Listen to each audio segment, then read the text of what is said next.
صباحكم بخير بالحج من بنت وشغان وقهدار المين هنشا واكسمي حفت صبية بدما بايتخت الهوليري چندین بابت مجار ما آماده کردنز گلستان محمد امینم بگمان درجه هی ودم جمهور داد گلوابم دا کم چندین بابت زانیاریان بشوپینن جناف خو در وی کردستان جیمی بالای بکشن سر چندین نوچو حوالن هری تازه و زانیاریان کو تنه بالاف کردن جبلی وکیجی مجاران آماده تکن لوی داره دنا واستودیو دا ام بدنا بحث کردن یک جوان مجارن کو ام ایرو بدنا بحث کردن جی لسر آوا کردن مالبات که تندروز دا و ساو سلیم و کود بجن جبر کو روجا ایرو و کو دایکو باف بزامن به چند زارو کانتینن جبلی وکیجی چاوا و کنگی دو کو زارو گرمنه و کنگی جی جبر دچه وجه اف مجارک بچکی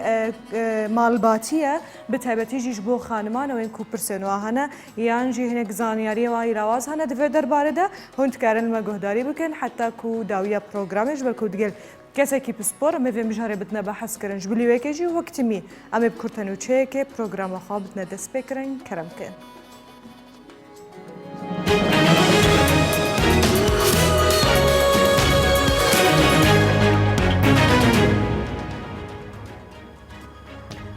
و سرۆک وەزیری عێراقی داوی بسەردانە خۆش بۆ هەرێما کوردستانی ئانی و کازمیژ کوردستان 24 ڕگەهاند کو سەردانەوینە ji بۆ ڕێککەوتن و هەواهەنگیە بناوبەر حکوومەتە فەدرال و حکوومەتە هەرێما کوردستانیدا سەرگەرتی بوو. کازمی دجوینە خواردگەلانیان سیاسیدا لە سلێمانی ڕگەهاند کو عێراقی ئیرۆل پێشیە دەرفەتەکە دیرۆکی دەنا ji بۆ دەرباسکردنا هەموو پرسگریکن دەرباس بووی و پێویستە بە ڕەوشەکە ئەنها کۆمتێدە دەرباسنە و ڕەوشەکەیە گرتی دا ئارادە هەبێ. ئەندامێ دەستەیە سەرۆکایەتیانەکەسێ سلێمان ئۆسۆ ڕاگەهاند و گرنگیە کەمەزن ji kêrgizîya aliyên siyasî Rojavayê Kurdistanê re heye ji ber vêkêjî ew dicivînin xwe digel partiyên Yekîtiya Niştimaniya Kurdî re berdewam in Oso goçîk û heta niha xalên avakirina baweriyê bi temamî nehatine bicîkirin wek rawestandina leşkeriya neçarî û diyarîkirina çarenivîsa girtiyên siyasî.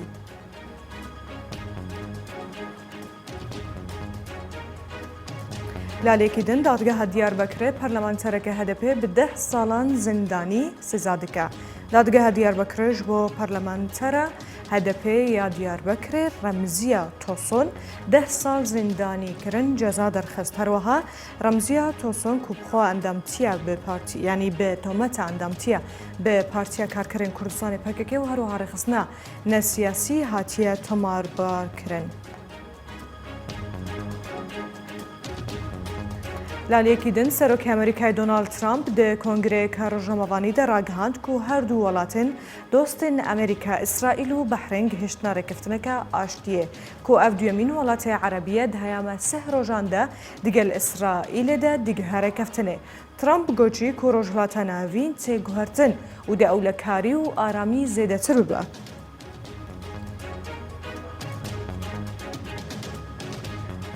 لالێکی din Microsoft radîgihîne ku hakerên dijî helbijartinê Amerîka dest bi lêvêkirina. Kompanyaya Microsoft belav kiriye ku hakerên Rûsî yên Çînî herwiha yên Îranî ketine li vê de da ku sîxoriyê bikin ser wan kes û aliyên ku pêwîstin ji bo helbijartinên Amerîka. Ameja bu yekê dijî dide ku grûpên Strontiumî yên Rûsî dixwazin dest bi ser zanyariyan de bigirin. Herwiha hakerên Çînî jî kampêneka hilbijartina John Biden kirine armanca xwe ragihan jî ku hakerên Îranî hewla dizîpêkirina zanyariyan ji koşka spî û kampîna hilbijartina Donald Trump din.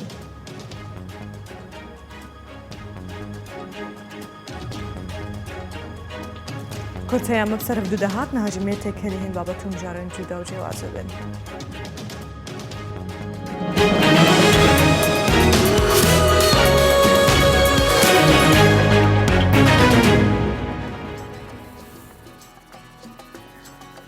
وجه اروک کن زنن تمیت خازن بالا بکشن لسر دسته کار دستی به تایبەتی خانمان و هەروها پشتگیریکردنا وان خانمên ku dest bi karekî dikin da ku xwe pêş ve bibin û ne tenê ji bo xwe ji bo wan xanimên din jî derfeta kar peyda bikin. Timî projeyên biçûkên xanima biçûk biçûk dest pê dikin bi xwe tenê lê tipayê re dema ku karê wan baş derbas dibe û diçe vêce berî ku karê wan baştir derbas bibe پشتیوێناژی هەوڵدن و دەرفەتاکاش بۆ چەندین خانمێنندن پەیدا بکەن لەوما وەک کارێمە و ئەرکێکی لەسەرما ئەوە دەستپێکێ وا بدنە ناساندن حتاکو زێدەتر بچنە ناف خەڵکێ وێجە پشتگیریەوە ژوارە پێویستات پاشیژی ئەم دوبینن بێچاوا کارێوان بەرفراتر دەبێ بەری کۆز بێن بەحسابێ خانمە بکەم وێ ئیرۆ چژمەرە بکێ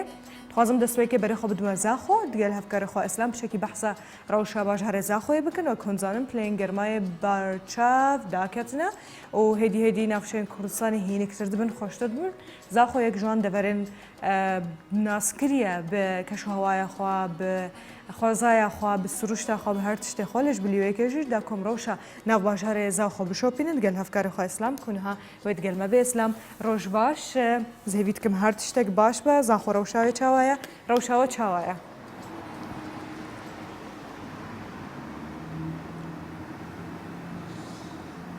ڕۆژ باش گولستان ڕۆژات ئەو هەمی بینەرێن کوردستان 24 باش بە ڕەوشە هەر تشتی باشە بتنێ کۆرۆنا تێنە بە ژخوا دەما کۆپلەین گەرمێ لە جۆرژ بوون لە زاخۆ ji ber ku devereka çiyayî ya û her du robarên hîzil û xabilî ji tê de derbas bin hindekê hînîktir e ji gelek deverên diyên herêma Kurdistanê. Nemaze ji hewlêrê ji gelek caran hevalên me hevkarin me dema qesta verê dikin yanî şahediya wê çendekiriye ku pileyên germê li vê dirê daketînê an jî bêjin keş û hewa hînîktir e. Derbarî koronayê bi rastî jî rewşeka metirsîdar li sînorê parêzgeha Duhokê bi awayekî giştî û herêmê heye lê weke amarên tojbûnê ji ku mirinê ji diyarî dikin li vê deverê hindekî amar berz û bilindtirin û beref helkişanên e. Nemaze li sînorê qeza Zaxo jî yanî bi wî awayî weke rêveberê saxlemiya Zaxo dibêje Gulistan rojane heta çil pêncî kesan toj bibin bû bajarekê wekî Zaxo bi rastî ji rewşeka metirsîdar e. Yanî heta niha li sînorê devera Zaxo tojbûyên koronayê hejmara 500 kesan derbas kiriye. Tevî ku hikûmeta Herêma Kurdistanê du senterên li xwegirtin û çareseriyê bû tojbûyan درست kirine li sînorê devera Zaxo serbalî hingî du taqîgeh yek ji wan li derwaza Nêvdewletiya İbrahim Xelîl ku temam bûye û karê xwe dike çendîn roja yek ji wan di navana xweşxaneya giştiya Zaxo de ku niha jî kar li ser têkirin ew jî di zûtirîn dem da bikeve karê. Serbalî vê hemûyê jî min divêt bes li derwaza Nêvdewletiya İbrahim Xelîl bikim ku hişta hatmoçûn weke caran asayî nebûye Gulistan dibe ev pisyara gelek bîneran be heta vê gavê jî çar corên kesa tişên seredana Tirkiya bikene her wisa ji aliyê Tirkiya ji bîne nav Herêma Kurdistanê ji wan jî helgirên îqameyan bijin nişîngehên welatên dî qutabîne û nexweşin û bazirganên me ne heta niha jî bi vî rengî rê bi xelkê tê dan seredana Tirkiya û Ewropa û hemî cîhanê dê derwaza Nêvdewletiya İbrahim Xelîl da bike ji xwe rêkar li wê dirê jî tundin û cim û colên bazirganî jî berdewamî heye li gorî rêkar û rênmayên ku hikûmeta Herêma Kurdistanê girtîne ber. Serbarî vê yekê dawî xal min divê li Zaxo behs bikim ew 37 projeyên girîng û stratejiyên ku serokê hikûmeta Herêma Kurdistanê Mesrûr Barzanî seredana xwe da bû devera Zaxo razamendî li ser kirin temama wan ketîne di biya vê cibecêkirinê de nemaze ew ên ku rastaxwe ji laya saziyên hikûmetê ve têne cibecêkirin hind ji wan rêjeya sih ji sadê ji derbas kiriye û çaverê tê kirin ku 11 projeyên dî jî yên herî girîng ku bi kompaniyan hatîne dan weke tender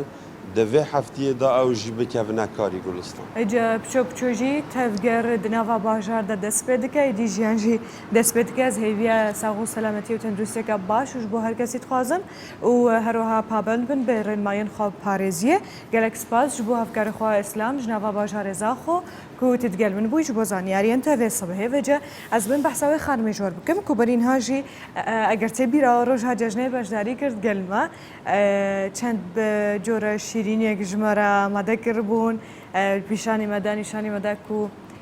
ji her corekî çi mewadan ku pêk hate bin evkaranîn ew ên ku nexweşiyên wan hene çi bikin çawa nekin li malê hazir kin ez behsa rin dikim bêguman ew keçika nûgehayê ku تەوی زانینگەهێ بەشێکی دن خلاص کردە لەبەرەوەی حەز کردە و بدروستکردنا چەندین جۆرێ شیرینی و پاقلاوە و کێک و ئەونا بچە ناڤڤی بواری و نیشانی خەلکێ بدە کۆن کو نەخۆشیە نوای شەکر هەبن یان دل هەبێ چاوری هەبێ گەزەبێ هەبێ چاوە بێ چاوا دروست بکەن vêjarê rindwêjmera corekî taybet dروست bike ve bevdûra lê guhdarî û temaşe bikin. بەیانیتان پڕ بێت لە ئەمان و تەندروستی. من ڕاند لەگەڵتان دەبم لە بڕگەی دروستکردنی خواردن و شیرینی ڕۆژ باش. شیرینەکە پێک دێت لە دوو باش. بەشی ژێرەوەی شکڵاتەیە کە شکڵاتەیەکی مەیلە و تەڕا. بەشی سەرەوەشی پێک دێت لە چینی پەنێری. ئێستا ئەو کەرستانی کە پێویستمە بۆ دروستکردنی شیرینەکە لە بەشی ژێرەوەی 150 گرام شکڵاتە، 150 گرام زبدە، هەروەها کوپۆنیوێک شەکر و کوپێک ئاردم پێویستە. کە شکڵاتە و زبدەکە توایەوە ئەم شێوەی خوارەوەی وەرگرت دێنین لەگەڵ شەکرەکە کە گوتمان کوپۆنیوێکە تێکەڵی دەکەین.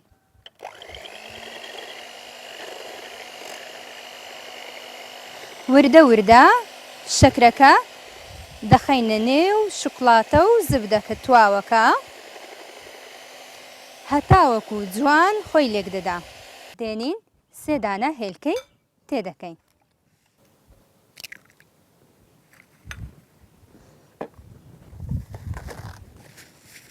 ئەمە چینی ژێرەوەی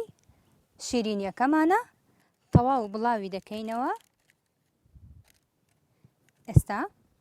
تەواو بڵاومان کردەوە. ئەمە دەخەینە ئەولاوە. دەبێت چینی دووەم ئامادە بکەین. ئێستا پێکاتەکانی چینی دووەمم ئامادە کرد هەمووی تێکەڵ کرا بە هەمان شێوە تێکی دەدەین.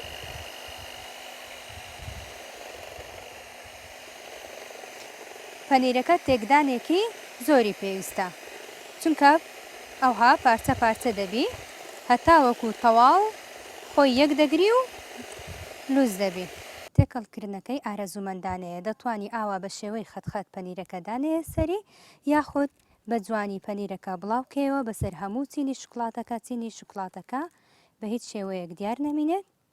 بەم شێوەیە بە دیزاینکردنی شیرینەکە دەینە کۆتایی بڕگەی ئەمڕۆمان. ئەم شیرینە ناوی براونیزی پەنیر بوو. هیوادارم بوو بێتە جێگای سەرنجی هەموو لایەک و ئێوەش لە ماڵێ دروستی بکەنەوە بێگومان تامێکی خۆش و شاهانەی هەیە.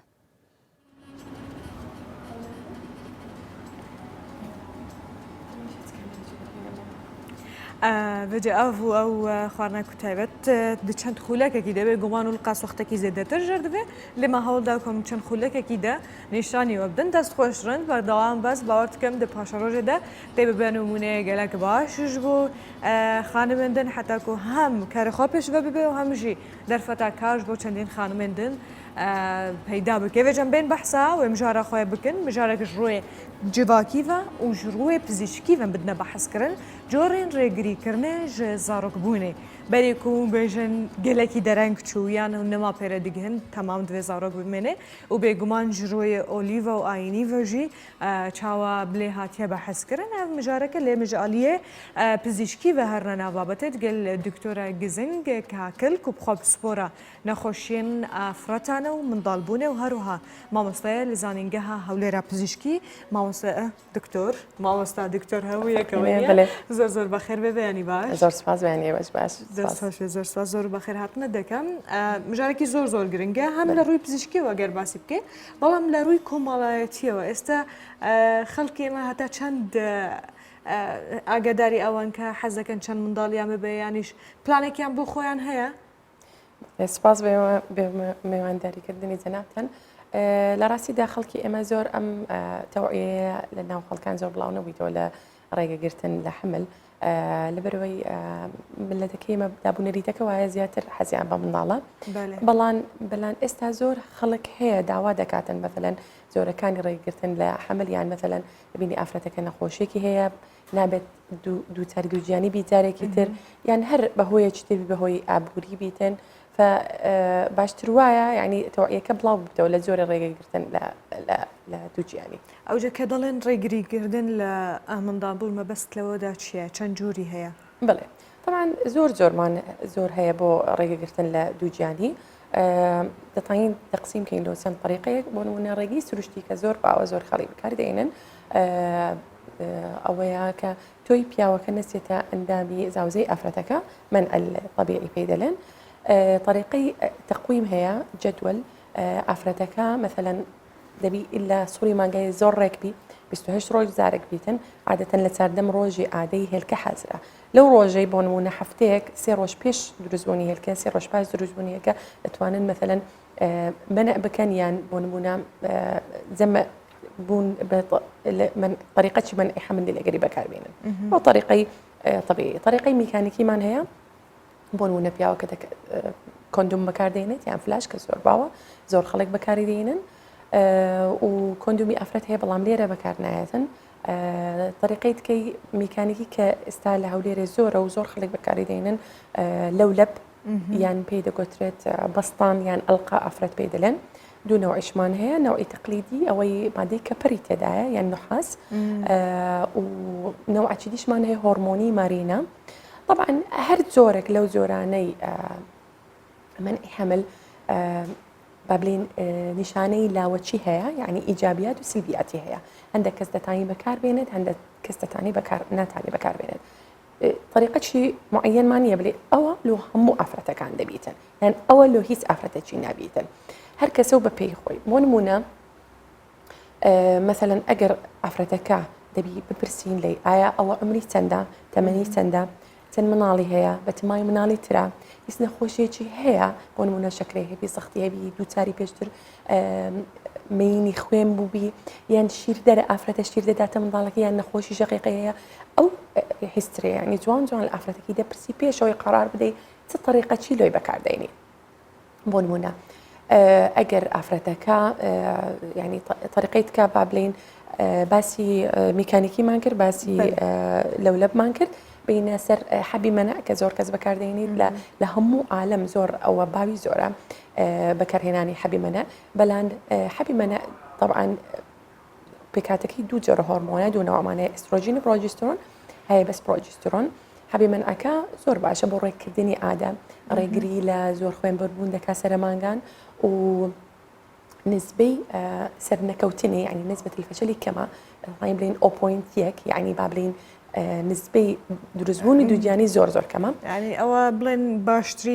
باشترینە لۆ هەندێک کەسان ناڵین بڵین لۆ زۆر کەسان ئێستا دێمە ناو مۆزوعەکەی بۆ نمونە ئەگەر ئافرەتەکە شیری بداتن نابیتن ئەو نەوە حەبەی بەکاربێنیکەوە ئێسترۆژین و پرۆجسترۆنی تێدا لەبەرەوەی دەبتە هۆی کەمبوونی شیرەکە ئەگەر ئافرەتێک شەقیقی هەبی نابی ئەو نەوەی بەکاربێنێ ئەو نەوە حەبی بەنئا ئەگەر ئافرەتێک بۆ نمونە پێشتر نەخۆشی زەختی هەبی یان وەزنی زۆر بی قەڵەو بیتن ئافرەتەکە عمری لە 35 ساڵ زیاتر بیتن پێشتر دووچاری خوێن مەین بووبی نابی حەبی مەنە بەکاربێنێتن بۆ نمونە ئەگەر شیر دەبینەوە حەبی مەنە خاص هەیە کە مادەی پرۆجسترۆنی تێدا یەک نەوە هۆرمۆنە تەئسیر لە شیرەکەی ناکاتن زۆری دی ئیمەنە حالیان ئێستا ئەوەی نوێترینیان ئێستا بەستانی قۆڵە هاتیە بەستانی قۆڵە لە ژێر پێزدا دەنرێ پێ دەکوترێت نێکس پلانۆ مادەی پرۆجسترۆنی تێدایە ئەو نێکس پلانۆنە چۆن ئیش دەکات هێلکە هێلکە دروست نەبی کە هێلکەدانیش هێلکەی دروست نەکرد بەڵێ ئەوەیانە تقریبا بەقەدر کە لە شخاتەیەکە پلاستیکە ڕەنگی سپیە مادەی پرۆجسترۆنی تێدای بۆ ماوەی 3 ساڵ ئیش دەکاتن ئەوە تەندروستە بڵێ ئەوەش نیشانەی لاوەچی لە هەندێک کەسان هەیە بۆ نمونە لە خلالی 3 ساڵی لەوانەیە ببتە هۆی زیادکردنی 4 پاوەند یان 2 کیلۆ هەندێک کەس تووشی دڵە ڕاوچەی دڵتوندبوون دەبی لەگەری و هەروەها هەندێک سووری مانگانە تێک دەدا وەکو گوتم ئیستیجابی جسمەیە لە هەندێک ئافرەت پێی دەکەوی هەندێک ئافرەت پێی ناکەوێت و حتا کە ئافرەت دێتن لە دەپرسی بۆ نمونە ینی دێتە لای دکتۆرەکەی جۆری ڕێگەگرتنەکە دەپرسیت لێت دەبێت لی بپرسی بۆ نمونە دەتەوێت چەند مەنا بکەی ینی ماوەی درێژخایەن یان ماوەی بۆ نمونە چەند مانگێک ئەگە درێژخانی بێ باشترە لەو بۆوانە بەکاربێن بۆ نمونە لەولەبی تەقلیدی ئەوەی بەکەپەرە بۆ 10 ساڵ دەتوانانی دابرێتن لەولەبی هۆرمۆنی بۆ 5 ساڵ ئەوەی قۆڵ بۆ 3 ساڵ دەرزی منعمان هەیە بۆ ماوەی 3 مانگ یعنی 3 مانگ زارێک دەتوانی ئادە بکاتن. ئەو ئەوە کاریگەری ناکاتن لەسەر ئەو پرۆسەی منداڵ بوون پاشتر ئەگەر بۆ نمونە دایک و باوکەکە بریاریاندا دووبارە منداڵیان ببێ؟ عادەتەن ئەگەر ئافرەتەکە و پیاوەکە هیچ مشکلیان نەبێ نەخێر لە ماوەی چەند مانگێک بۆ نمونەکە لەولەبەکەت دەرینە یان ئەوەی خۆت دەرینە لە ماوەی 2 مانگ 3 مانگ دووکیان دەبتەوە ئەگەر خۆی پێشتر مشکلێکی نەبوونی منە مشکلی هێلکردانیان مشکلی شتێکی هەبووە. طریقەیت کە کرێم هەیە یان شاف هەیە ئافرەت هەڵدەگرێت ئەوەیش مادە کیمیاوی تێدایە کە تۆیەکە دەکوژێتن بەلان ئەویش ڕێژەی دروستبوونی دووجیانی ینی سەر نەکەوتنی ئەویشیان زۆرە و هەروەها شتێکی پێ دەگوترێت ئیمەرجنسی کۆنتراسەپشن ئەوەیان چۆنە بۆ نمونە ئەگەر ڕێگەگرتنی خێرا لە منە هونوونە ئەگە ئافرەتێک حەبی منە دەخوا طبعا حەبی منعکە دەبی ڕۆژانە بخواتن بۆ ماوەی 21 ڕۆژ لە ناوادەی لەوانەیە ڕۆژێک لەبیر بکاتن ئەو ڕۆژی کە لەبیری کرد پاشتر وایە ڕەسەن کە بەیانی لە خەوەستا ئادەنە مەدەنەی شەوان بخۆ یەکدانە بۆ نمونە سەعات 7 یان 8 هەموو ڕۆژ عینەن وەخت 24 ساعت زارێک ئەگەر ئەو ڕۆژی لەبیری کرد ڕەشن سبێنێ بەیانی کە هەستا دەبی دانەیەک بخوا یانەوە تا بۆ نمونە ئەگەر مثلا فلاشەکە لەبیریان کرد بەکاربێنن یان دوو ڕۆژ حەبەکی لەبیر کرد شتێکمانی بێت گوترێت ئیمەرجنسی کۆنتراسەپشن ئەوە دەکاتن یعنی دەتوانیتن ڕەسەن خلالی 72 ساعت لە دوای زودبوون حەب هەیە لە سەیدلەکانی هەولێر هەمووی متوفرە دەتوانی بخواتن یان یەکدانە یان دوودانە 12 ساعت زارێک بەس خلالی 72 ساعت ڕەسەن بەکاربێنی ڕێگر دەبی لە دروستبوونی دووجیانی و هەروەها دەتوانین لە ماوەی 5 ڕۆژیش عینەن بەستانیان لەو لەبی دابنین بۆی هەموو ئەو طریقانە ئەو نەوعانە ئەوانەی باسم کرد هەمویان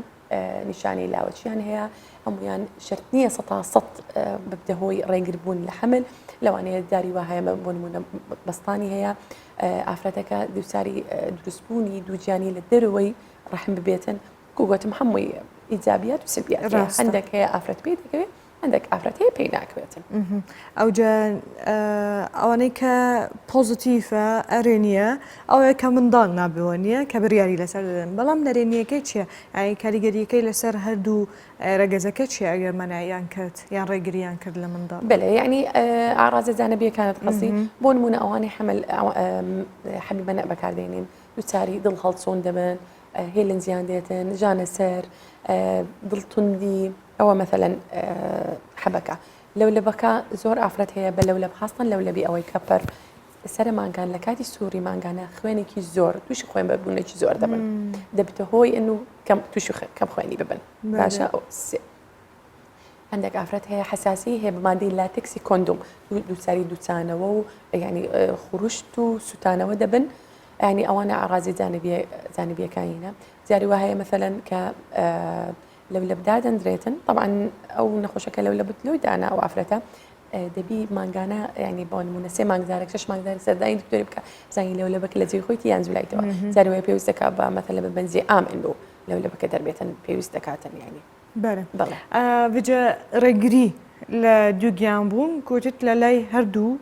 ڕێگەزەکەدا دەکرێت بکرێتن لای خانمان و لای پیانە گەر تۆزێک بەڕوونی باسی ئەومان بۆ بکەیت خۆی زۆربەی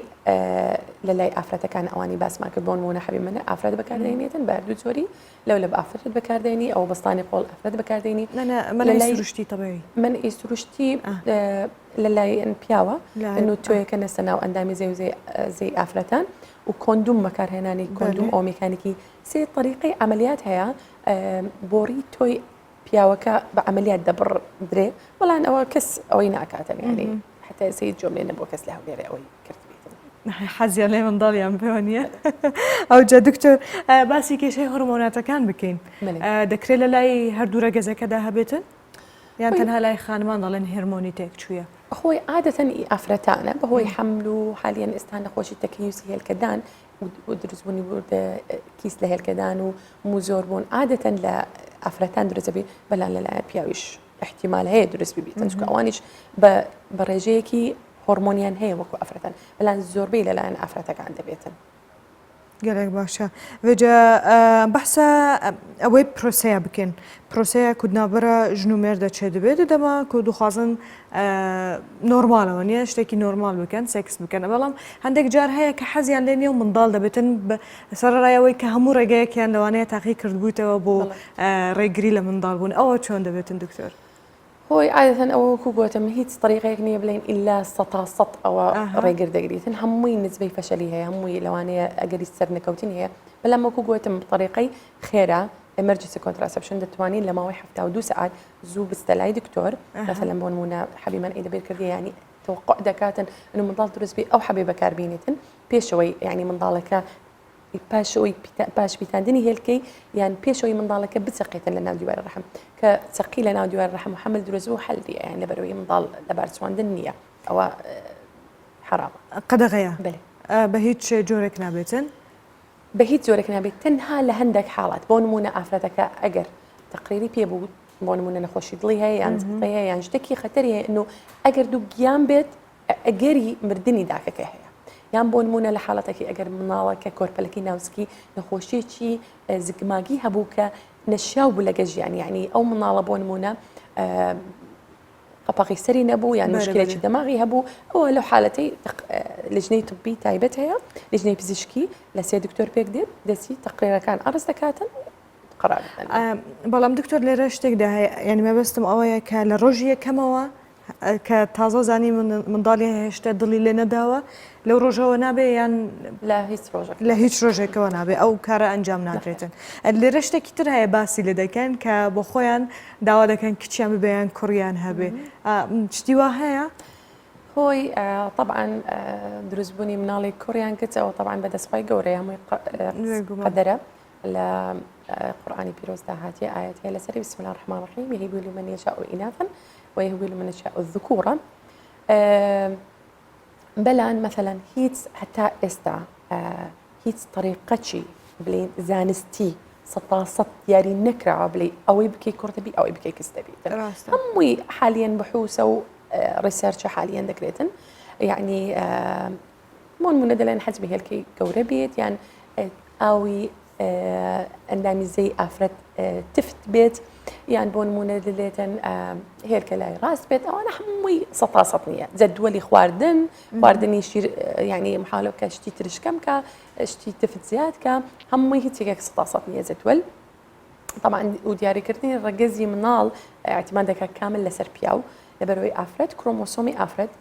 36 XX دو X پێیە بەلام پیاوەکە 36 X وایە کە لە کاتی پێش کەمێک پێشکی پیتاندنی منداڵ یان پیتاندنی هێلکەکە تەقسیم دەبتە دوو کەرتێک X و X و پیاوەکە تۆیەکەی دەبتە XY کە X و X یەکدریان کرد ئەوە کچ دروست دەبی کە XY یەکدریان کرد یعنی پیتاندرا هێلکەکە بە کرۆمۆسۆمی وای پیاوەکەی کوڕ دروست دەبی کەواتە کامل قەرارەکە یعنی تهدیدەکە لەسەر پیاوەکە بەلان ئێستا حالیەن طریقەی بۆ نمونە 100% ئەنو قەرار بدەی بتەوێت کچت ببیتن ئیلان یان بتەوێت کوڕت ببیتن لە ڕێگەی مناڵی بلووری دەکرێتن حالیەن تحديد جنس الجنين عن طريق أطفال نابب واتا دیاریکردنی ڕەگەزی مناڵ بە مناڵی بلووری کرۆمۆسۆمە وایە کی تۆیەکەی بزڵ بدەینن لەگەر هێلکەکە کە ئێکس پێیە بەلان ئەوەش 100% نییە وەکو نسبەی نەجاحی هەر مناڵەکی بلووری بۆ نمونە لە باشترین سنتەر بکرێت لەوانەیە لە 134 هەتا 141 بیتن زۆرتر لەوە نییە هیچ گەرنتی نییە نەخێر و باوەڕشنەکەن کە کەسێک ڕێژەیەکی زیاتری پێ بدات حالیان ئێستا هەر ئەوەندە هیچ جەیەک نییە بڵێ ئەطفال ئەنابیب 100% مثلا مناڵی نابی بڵێ 100%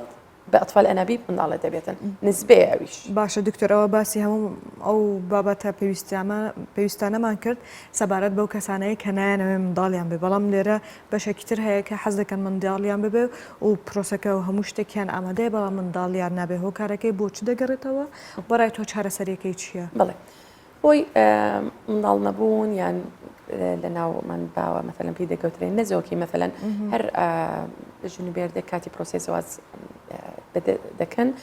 هەدەفیان ئەوەی ئەنو عائیلە دروستبی منداڵ دروستبی خێزان دروست بیتن بۆ بەردەوامبوونی ژیان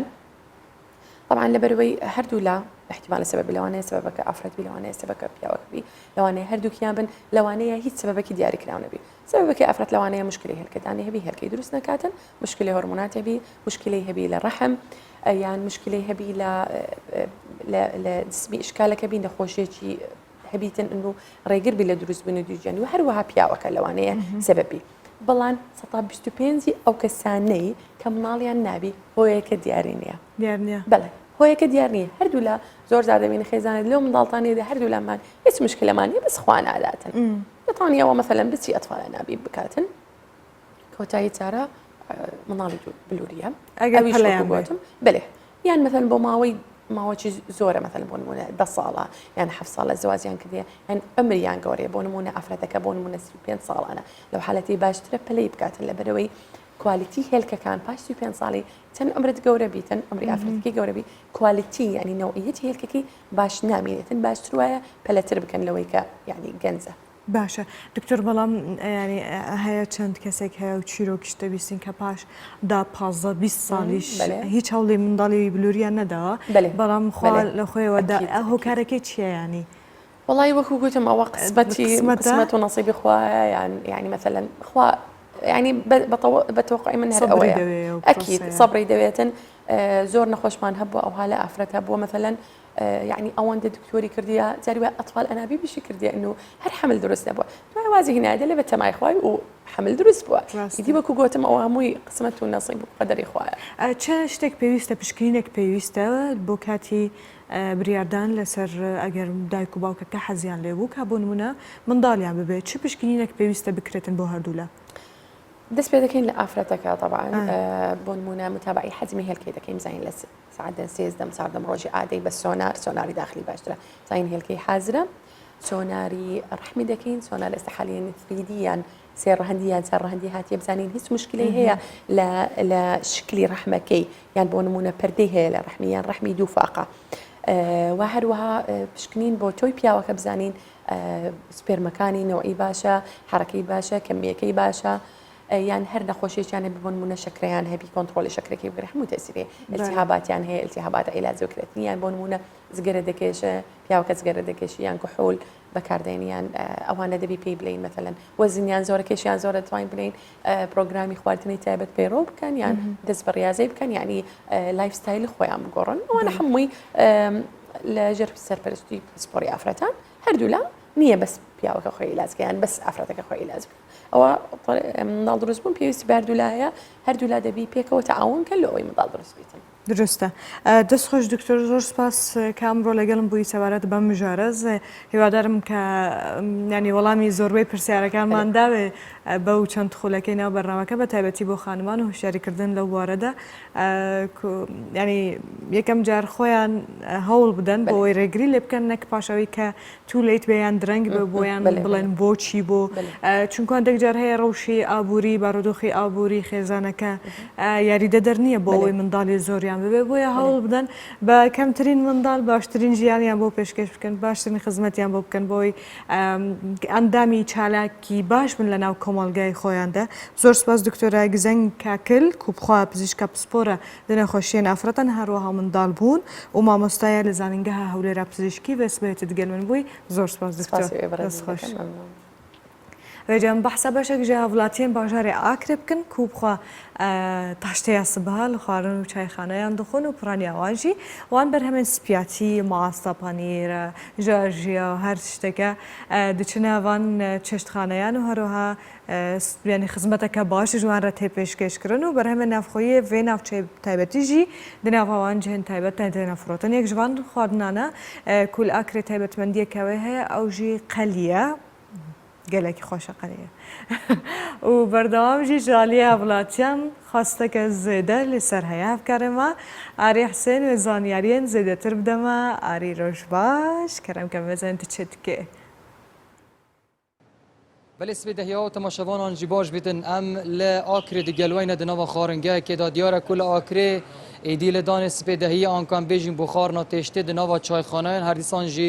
خارنگه آن گرنگه که زده بخارنا سپیدهیت دادان کد نوا چایخانه آن دا ل آکری زیاتر سپیاتی تینا پیشکش کردن لید نوا خارنگه آن دا جورین قلیه دیگل سپیاتیات تینا پیشکش کردن کل آکری ایدینا بودن خواین در کریم باید که کو جورین قلیه باش پیشکشی وان میوانات تینا کردن کو سردانا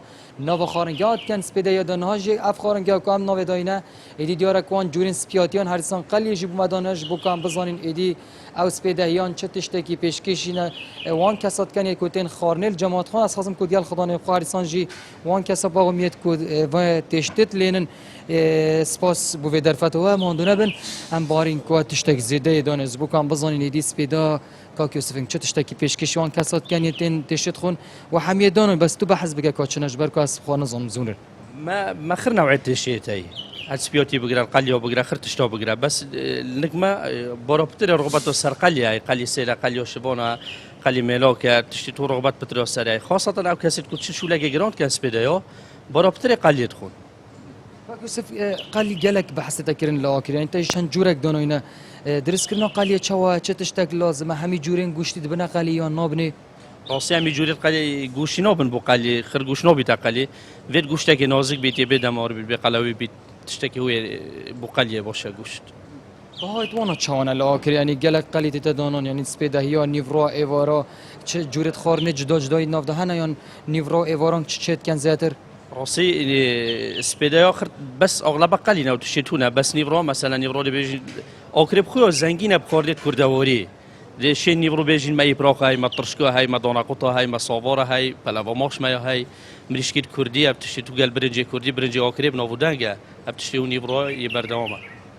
نه کار چوه یعنی پتر خالق کوتتن داخوازا چه تشتید کتن ویگوی وكي سبيدا نون سبيدا اغلب قليه قليورون قلي قليورونا قليو صورة تشتهو بترخريج نيسك ما هاي سبيدا از بارم کتوت لینی قالی چوات تلینون یبصانه هي بزحمته ودي قلي سيدو نوعيته مثلا قلي سيل يبصونويا بس قليو سبي عينا او بزحمته او صوره بزحمته بتشكرنوي سبيدوش مثلا قليو سبي هاي قليو صوره هاي قلي سيلو هاي بس اكثري طلبي على مثلا قليه نيسكيا سحوريو ما وصلتش بس كيم اكثري امان چه جوره که گوشتینگ کنه قالی گوشت ما آخر گوشت گولکا گولک درجه که با قلیش که گوشت گول کنه بیت گوشت دیگه مثلا مقاومین و کدخل بنو گرید دی گوشت گول که با قلی دمید مثلا جه خدا چطور که گوشت دی بده حیوانی دی مثلا تفریج بیچنو بید دی گوشت ماش قصبه خو های گوشت که درجه که روزانه بمتد ام تیش پیش کنو ولی وقتی کوتیتا گوتن جدی دیاره کوان گلک جورین قلیه داناینه هر دیسان جدی گل سپیاتیون و که هیک ماستا نویش که پنیر رفتشن هنه میداناینه ماشاءالله فقط یک جان دیگل دانا ایدی امت کاریم بیشین کو یعنی هن جورین خارنه هات ندانن کو راستیش از خان نزانم چند هات ندانن لیاو او جورین خارنه نه کو راستیش سپیدایان دار سپیده النوا خارنگه تایبه جوی خارنگه آکرتینه پیشکش کردن کو تایباتیش هم بیشین جورین قلیه ایدی اف خارنه سپیدایان ین آکرینه بله جوان و شیجان بگیر اکسپاس جواب کرده من ناریش بو بسرکرنا رستورانتی و هر روحان شاندانه وان خواردن خوشی باجاره اکرش خوشی باجاره اکره هر وکم برین ها گوتی گلک بر همه های نفخویی هنه پشتو بخواه گرددن همش روی برنج و فیکی و سپیاتی و وکو دیتی یعنی حتی بجه بس تشتنوا پاک و پاقجن و کردوارینه گلک سپاس و انوشی جان به دوباره وجه هر وکم بحث کریب چکی روشا کشهوای سقایل باجارو کن کردستان پلین گرمای داکت نه بتایبتی و هفته بحثت کردن کو برچاو و داکفن ایوارا هینی که لبله هین جبروش هست بته کردن کو چکی گرما لو ما میروشا سقای به دوره بشوپینن بزنبند باجارو کن کردستان چای صبحی و ایواری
وەکۆن زانن ینی ئەف کۆرۆنا بەلا خۆش خەڵکێناوەکێ حتا ئەو کەسن و هەوڵە خۆپارێزیە دەدن و وەرزی شوان بوون و تەندروستێکە باشە بوو ڕۆژێکە ژۆژە ڕاهێنانی باش دەکردن لەبێلێ هەر کەسی دگرێ لەوە یا سەرما ئەوکم خۆ بپارێزن یا دیژی سەر خۆدێ و ئامژی دەست خۆدەدەیە لەبێلێ یەک جوان کەسن و بە کۆرۆنای کۆچاداوی کرد و گەلێک بە باندۆر بوو دناوە بوارێ سپۆرە دەیە وەرزشەدا لە عراقی بتایبەتی نازم شاکرە بخوا ڕاهێنەرێ بەرەیە تیما هەولێرێ بوو لەبەلێ دناو عراقیان دەگەلێکی ناسکریەوە کۆرزشوانێکی دێرین و کەڤن گەلافکاری خوا دەرباز ئەحمەد جنەڤە باژارێ هەولێرێ ئەمە زێدەتر بە حسابێ مژارە بکەنج بە کۆز باوەڕ دکەم ئیرۆ تەرمی تێڤە گوهاستن ji بۆ باغدایە دەرباز ڕۆژ باش خواستانی بە شێوازێکی تر لەگەڵمان بێن بەیانە بەڵام ئیتر ڕەوشەکە بارۆدەخەکە ئەوهایە چی بکەین چه ئامادەکاری کراوە بۆ گواستنەوەی تەرمەکەی نازم شاکر و چه ئامادە دەبێ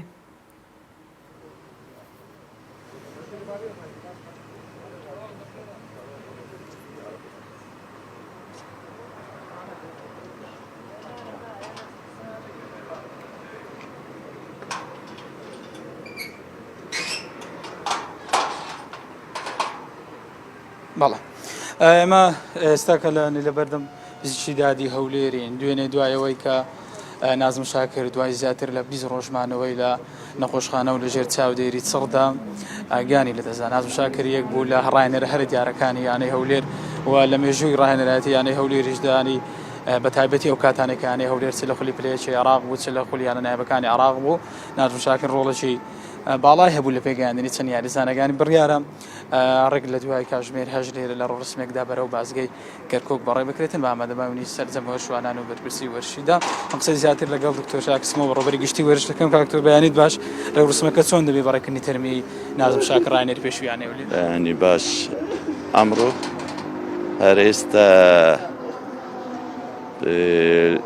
لێرە بەرەو ماڵیان دەبن دەڵێن عادات و تەقالیدیان وایە دەبی سەردانی ماڵیان بکەن لەوێ بەرەو زالگەها کەرکووکی دەبن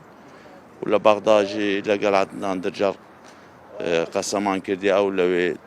ڕێوەڕسمێکی بووی دەکەن و بەرەو گۆرستانە کەرخ دەبن وەسیەتاوی ئەو بوو لە کەرخ بێتە بەشارتن پێشتر باوکی و خوشکیان برایان لەوێ هاتینە بەشارتن لە بەرەندە لە کاژمێر هەشت ئەم لە هەشت و چارێکێک لێرە بە ئامادەبوون هەموو وەرزشکارن هەبێت ئامادەبووین لێرە بەڕێ دەکەن دکتۆر شاکرسمەوە بەڕێبەری گشتی وەرزش بەڵێ ڕووباس کریانی لێرە جگەلەوەی هەوادارێکی زۆر هاتوونە کە سوکاری نازم شاکر و هەوادارێکی زۆری وەرزشی وەربەرپرسانی وەرشی و وەک دەبینی لانێمانە هەواداری نازم شاکرن لێرە ئامادەنە دەگرین بۆ کۆچی دوایی نازم شاکر بۆ ژیان لە دەستدانی نازم شاکر کە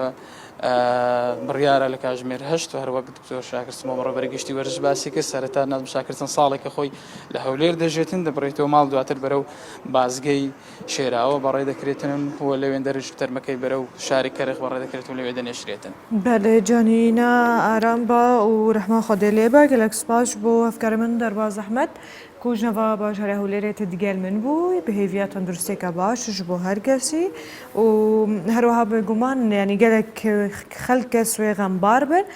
هەروە کومگوتی وەرزشوان دوێ دەما دەرباس بووی دە گەلێک زێدە جوانە دەمە کوب کۆرۆنا کۆچاداوی کردن گەلێک خەڵک بەرواکەتن و ناوێوا زێدەژی دەردکەت زێدەتر دەردکەت بڕاستی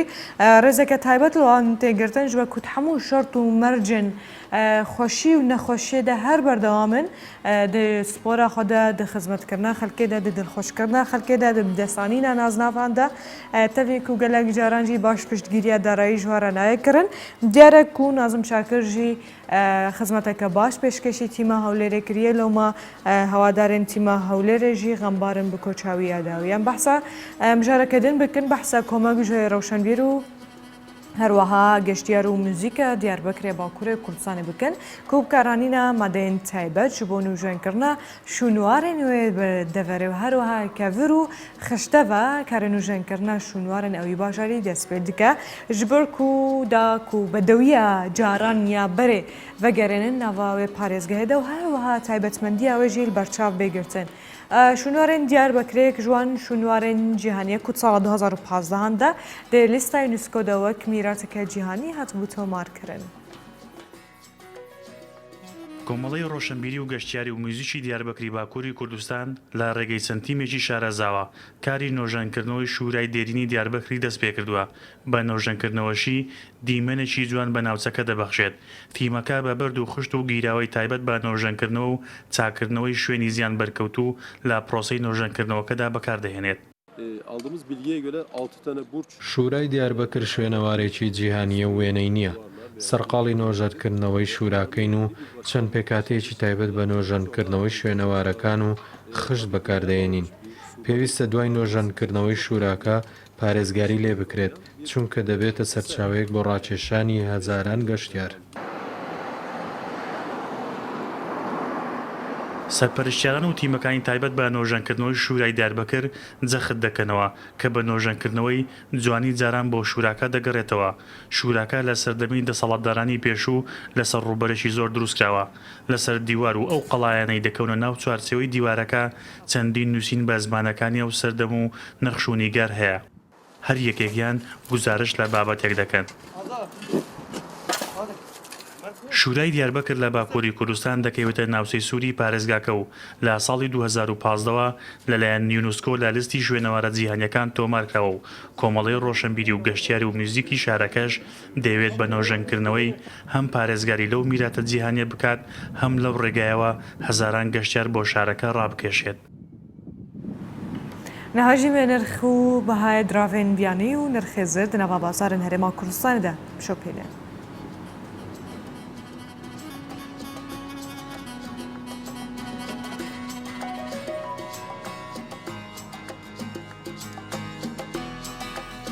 Xwecî piraniya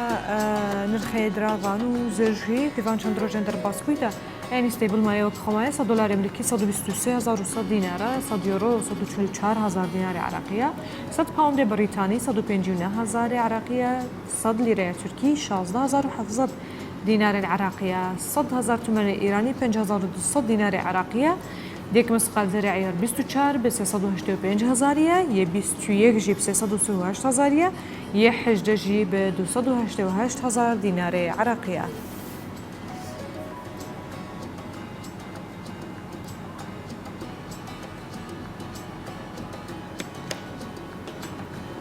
Vêceyek ji nûçeyên herî balkêş ku lê hatiye behezkirin tê de xwazkirin ku segek an ku kûçikek bibe bi serokwezîrên welatiyê Georgiyayê.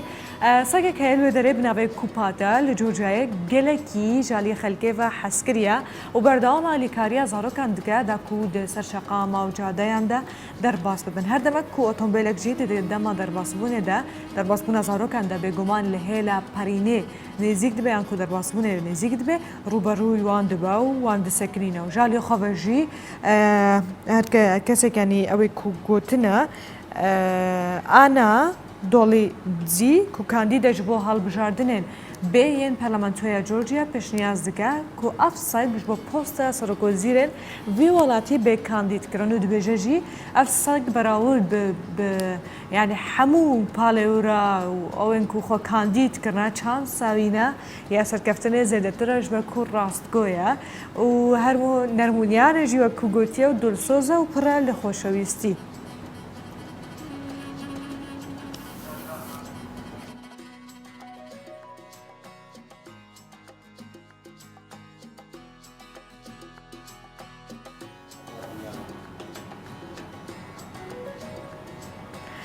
بڤایەم هەنە داویە پرۆگرامە خۆیان ئیرۆز هێویتکەم کا بابەتین مەدانە بەحەزکردن بسوود بن و پەیام گەشتبنەوە حتا ڕۆژێکەدەن و چەندین بابەت و مجارندن دووبارە مێلڤر بن و لڤر بدنە بەحەزکردن ببێنن درەوا خێر و خۆشێدە و خاترەوە.